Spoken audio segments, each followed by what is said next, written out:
Pernahkah Anda merasa bahwa hidup Anda terasa monoton dan membosankan? Kebiasaan-kebiasaan kecil yang tepat dapat menjadi kunci untuk mengubah hidup Anda dari yang biasa menjadi luar biasa. Dengan menerapkan 5 kebiasaan yang akan kita bahas hari ini, Anda akan menemukan cara untuk hidup lebih bahagia, lebih produktif, dan lebih damai. Mari kita bersama-sama memulai perjalanan menuju kehidupan yang lebih baik. Jangan lewatkan satupun momen berharga dalam video ini, karena setiap kata yang kamu ucapkan adalah investasi untuk masa depan Anda. Mari kita bersama-sama menciptakan kehidupan yang lebih berarti.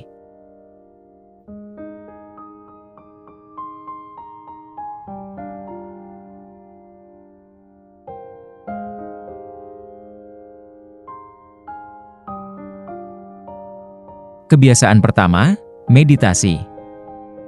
Meditasi pagi sebuah ritual yang melampaui sekadar rutinitas. Ia adalah sebuah undangan untuk menyelami kedalaman jiwa, merangkai kembali benang-benang pikiran yang kusut, dan menyelaraskan diri dengan ritme alam semesta. Dalam momen hening dini hari, ketika dunia masih terlelap, kita diajak untuk merenung, mengamati, dan menumbuhkan kesadaran akan diri sendiri. Dengan meditasi pagi, kita tidak hanya melatih pikiran untuk fokus, tetapi juga menguatkan ketahanan mental. Bayangkan memulai setiap hari dengan pikiran yang tenang dan jernih, siap menghadapi segala tantangan yang mungkin muncul. Melalui praktik ini, kita belajar untuk mengendalikan emosi, membedakan antara pikiran dan kenyataan, serta merespons situasi dengan bijaksana. Meditasi pagi adalah sebuah perjalanan menuju kedalaman diri. Dalam kesunyian, kita dapat mendengarkan bisikan hati, mengenali nilai-nilai yang kita yakini, dan menemukan tujuan hidup yang sejati. Dengan merenungkan kebajikan-kebajikan seperti kasih sayang, kesabaran, dan keberanian, kita dapat mengintegrasikan nilai-nilai tersebut ke dalam kehidupan sehari-hari. Visualisasi adalah salah satu teknik yang powerful dalam meditasi pagi. Dengan membayangkan diri kita sebagai bagian dari alam semesta yang luas, kita dapat melepaskan diri dari ego dan merasakan keterhubungan dengan segala sesuatu. Praktik ini membantu kita untuk mengembangkan perspektif yang lebih luas dan mengurangi kecemasan. Meditasi pagi juga merupakan investasi jangka panjang untuk kesehatan mental dan emosional. Dengan memulai hari dengan ritual yang menenangkan, kita melatih otak untuk lebih fokus, meningkatkan konsentrasi, dan mengurangi stres. Selain itu, meditasi juga dapat meningkatkan kualitas tidur, meningkatkan sistem kekebalan tubuh, dan meningkatkan kreativitas. Dalam dunia yang serba cepat dan penuh tuntutan, meditasi pagi adalah oase ketenangan. Ini adalah waktu untuk melepaskan diri dari hiruk-pikuk kehidupan sehari-hari dan menghubungkan diri dengan diri sendiri yang lebih dalam. Dengan konsistensi, meditasi pagi dapat menjadi fondasi bagi kehidupan yang lebih bahagia, lebih damai, dan lebih bermakna. Kebiasaan kedua, penjurnalan. Penjurnalan bukanlah sekadar kegiatan menulis di buku harian. Ini adalah sebuah praktik mendalam yang mengajak kita untuk menyelami kedalaman jiwa, merangkai kembali benang-benang pikiran yang kusut, dan menyelaraskan diri dengan nilai-nilai yang kita yakini. Dengan konsisten menuangkan pikiran dan perasaan ke dalam tulisan, kita membuka jendela menuju kesadaran diri yang lebih luas. Melalui jurnal, kita memulai sebuah dialog yang intim dengan diri sendiri. Tulisan kita menjadi cermin yang memantulkan kembali gambaran diri kita yang paling autentik. Dalam setiap coretan pena, kita mengungkap pikiran terdalam, perasaan yang tersembunyi, dan harapan-harapan yang belum terwujud. Dengan jujur dan tanpa filter, kita dapat melihat kekuatan dan kelemahan kita, serta memahami akar dari perilaku dan keputusan yang kita ambil.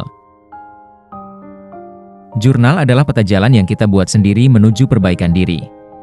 Dengan mencatat perjalanan hidup kita dapat melacak pertumbuhan dan perkembangan yang kita alami. Kita dapat melihat pola-pola yang berulang, mengidentifikasi tantangan yang sering kita hadapi, dan merayakan pencapaian-pencapaian kecil yang kita raih. Emosi adalah bagian tak terpisahkan dari kehidupan manusia. Namun, jika tidak dikelola dengan baik, emosi negatif dapat menguasai kita dan mengganggu keseimbangan hidup. Melalui jurnal, kita dapat memberikan ruang bagi emosi-emosi tersebut untuk keluar. Dengan menuliskan perasaan kita dapat memahaminya dengan lebih baik dan menemukan cara yang sehat untuk menghadapinya. Dengan rutin menulis jurnal, kita melatih otak untuk berpikir lebih kritis dan analitis. Kita belajar untuk melihat situasi dari berbagai perspektif, mengidentifikasi solusi atas masalah, dan mengembangkan ketahanan mental yang lebih kuat. Ketika kita menghadapi tantangan, jurnal menjadi tempat yang aman bagi kita untuk merenung dan mencari kekuatan dari dalam diri. Jurnal adalah ruang pribadi di mana kita dapat merenungkan makna hidup. Dengan menuliskan nilai-nilai yang kita yakini, tujuan yang ingin kita capai, dan mimpi-mimpi yang ingin kita wujudkan, kita dapat menciptakan visi yang jelas tentang masa depan. Dengan konsisten menulis jurnal, kita membangun kebiasaan positif yang dapat membawa perubahan besar dalam hidup kita. Kebiasaan ini membantu kita untuk lebih fokus, lebih produktif, dan lebih bahagia. Kebiasaan ketiga, berlatih bersyukur. Berlatih bersyukur adalah lebih dari sekadar mengucapkan kata-kata terima kasih. Ini adalah sebuah perjalanan spiritual yang mengundang kita untuk melihat dunia dengan lensa yang berbeda. Ketika kita fokus pada hal-hal yang kita syukuri, kita tidak hanya mengubah perspektif kita, tetapi juga mengubah realitas kita. Praktik bersyukur adalah sebuah transformasi dari dalam. Dengan secara sadar mengalihkan perhatian kita dari kekurangan menuju kelimpahan, kita menciptakan pola pikir yang positif. Pikiran positif ini, pada gilirannya, menarik lebih banyak hal positif ke dalam hidup kita. Ini seperti magnet yang menarik logam sejenis. Bersyukur bukan hanya sekadar perasaan senang atau puas. Ini adalah sebuah pilihan sadar untuk menghargai setiap aspek kehidupan, baik besar maupun kecil. Dengan mengadopsi sikap bersyukur, kita melatih otak untuk mencari hal-hal positif, bahkan dalam situasi yang sulit. Dalam budaya yang sangat mengedepankan pencapaian, kita seringkali lupa untuk menghargai proses. Praktik bersyukur mengajarkan kita untuk menikmati perjalanan, bukan hanya tujuan akhir. Dengan fokus pada langkah-langkah kecil menuju kesuksesan, kita dapat mengurangi stres dan meningkatkan kepuasan hidup. Bersyukur juga memperkuat hubungan kita dengan orang lain. Ketika kita mengakui kontribusi orang lain dalam hidup kita, kita membangun hubungan yang lebih dalam dan lebih bermakna. Rasa syukur menciptakan ikatan yang kuat dan membuat kita merasa lebih terhubung dengan komunitas kita.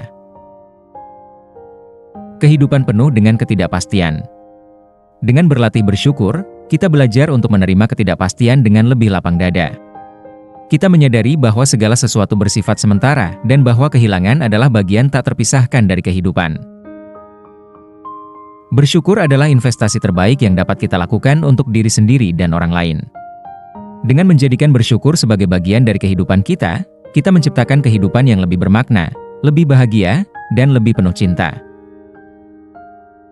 Kebiasaan keempat, visualisasi negatif.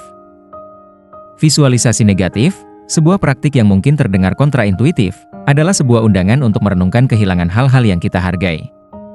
Dengan membayangkan skenario terburuk, kita justru memperkuat mentalitas yang lebih tangguh dan menghargai setiap momen yang kita miliki. Kehidupan penuh dengan ketidakpastian.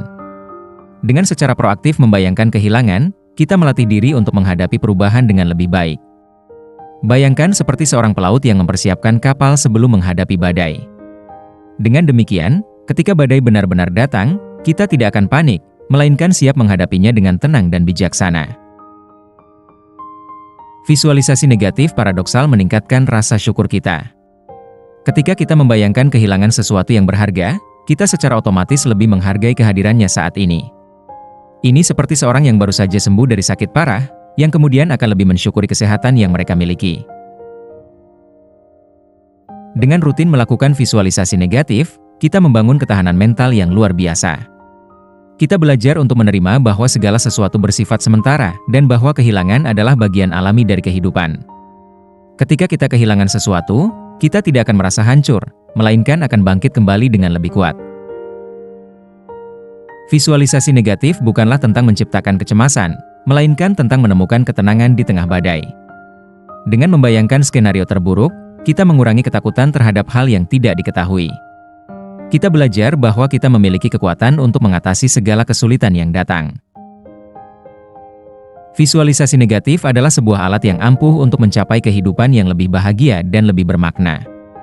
Dengan secara proaktif menghadapi kemungkinan kehilangan, kita dapat membangun ketahanan mental yang luar biasa, meningkatkan rasa syukur, dan hidup dengan lebih penuh. Kebiasaan kelima, konsumsi sadar. Konsumsi sadar adalah lebih dari sekadar pilihan gaya hidup. Ini adalah sebuah filosofi yang mengajak kita untuk hidup dengan lebih sadar dan bertanggung jawab. Dengan setiap keputusan pembelian, kita memiliki kekuatan untuk membentuk dunia yang kita inginkan. Dalam era konsumerisme yang serba cepat, kita seringkali terjebak dalam siklus produksi dan konsumsi yang tak berujung. Konsumsi sadar mengajak kita untuk berhenti sejenak dan merenungkan setiap keputusan pembelian. Apakah barang atau jasa yang kita konsumsi benar-benar kita butuhkan? Apakah proses produksinya berkelanjutan? Apakah kita mendukung bisnis yang etis? Dengan mengajukan pertanyaan-pertanyaan ini, kita dapat membuat pilihan yang lebih sadar dan bermakna. Konsumsi sadar mendorong kita untuk hidup dengan lebih sederhana. Kita belajar untuk menghargai apa yang sudah kita miliki dan mengurangi keinginan untuk terus-menerus membeli barang-barang baru. Dengan hidup sederhana, kita tidak hanya mengurangi dampak negatif terhadap lingkungan, tetapi juga menemukan kedamaian batin yang lebih besar. Konsumsi kita memiliki dampak langsung terhadap lingkungan. Dengan memilih produk yang berkelanjutan dan ramah lingkungan, kita berkontribusi pada pelestarian planet kita. Kita juga dapat mengurangi limbah dengan mendaur ulang, memperbaiki barang yang rusak, dan menghindari penggunaan produk sekali pakai. Konsumsi sadar juga merupakan bentuk aktivisme. Dengan memilih produk yang diproduksi secara etis dan mendukung bisnis sosial, kita dapat berkontribusi pada pembangunan masyarakat yang lebih adil dan setara. Kita dapat mendukung petani kecil, pekerja yang adil upahnya, dan perusahaan yang berkomitmen pada praktik bisnis yang berkelanjutan. Konsumsi sadar mendorong kita untuk membangun hubungan yang lebih dalam dengan diri sendiri, orang lain, dan alam. Ketika kita fokus pada pengalaman dan hubungan daripada pada barang material, kita menemukan kebahagiaan yang lebih sejati. Kebiasaan-kebiasaan kecil yang telah kita bahas bukanlah sekadar rutinitas, melainkan langkah-langkah strategis untuk hidup selaras dengan alam dan akal sehat. Setiap praktik yang kita lakukan, setiap tantangan yang kita hadapi, adalah peluang untuk menempa karakter yang lebih kuat dan menemukan kebahagiaan sejati. Hidup yang baik bukanlah tentang mengejar kesenangan sesaat atau kekayaan materi, melainkan tentang mengembangkan kebajikan dan hidup dengan bijaksana. Dengan setiap tindakan sadar yang kita lakukan, kita semakin mendekati kehidupan yang penuh makna dan tujuan. Ingatlah, perjalanan menuju kesempurnaan adalah sebuah proses, bukan tujuan akhir. Yang penting adalah kita terus berusaha menjadi versi terbaik dari diri kita setiap hari. Terima kasih atas perhatian dan partisipasi Anda dalam pembahasan ini. Berikan masukan Anda di kolom komentar agar kanal ini dapat lebih maju. Jika Anda merasa video ini bermanfaat, pastikan untuk tekan tombol like, subscribe dan jangan lupa untuk share ke teman-teman yang mungkin juga membutuhkan. Sampai jumpa pada topik yang berbeda.